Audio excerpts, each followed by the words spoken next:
J'ai écouté avec attention le discours de Yaël Braun-Pivet et je pense qu'on peut dire qu'elle n'a rien compris au vote des Français. Elle nous dit qu'ils sont allés voter parce qu'ils ont enfin compris que les politiques pouvaient changer les choses. Alors la première conclusion qu'elle tire de ça, c'est qu'elle doit rester en poste. Ça prouve une première incompréhension. La deuxième, c'est que non, malheureusement, nous n'avons pas encore réussi à recréer le lien de confiance. Et ce qu'il vient de se passer aujourd'hui ne va pas aider. La vérité, c'est que les Français sont allés voter la boule au ventre parce qu'il y avait l'extrême droite en embuscade.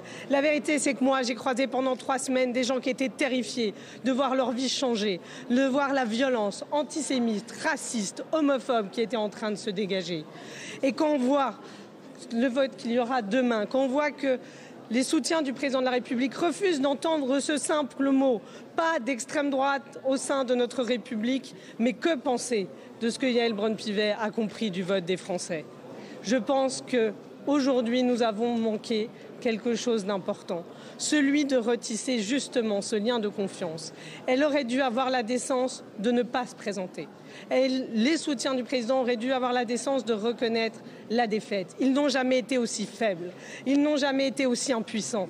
Et pourtant, ils s'accrochent. Ils s'accrochent par des petits deals de couloir. Alors, le seul message d'espoir que je retiens aujourd'hui, c'est que le nouveau Front populaire n'a jamais été aussi fort. Nous sommes 200, nous sommes unis. Nous avons réussi à nous unir hier et nous sommes restés unis tout au long de la journée. Eh bien, c'est ça que je veux dire. C'est que même si nous n'avons pas réussi à déjouer ces petits accords, nous sommes présents, nous sommes là et que nous allons nous battre semaine après semaine pour faire avancer les textes pour lesquels les Français nous ont élus, que nous allons nous battre pour avoir ce gouvernement que les Français attendent.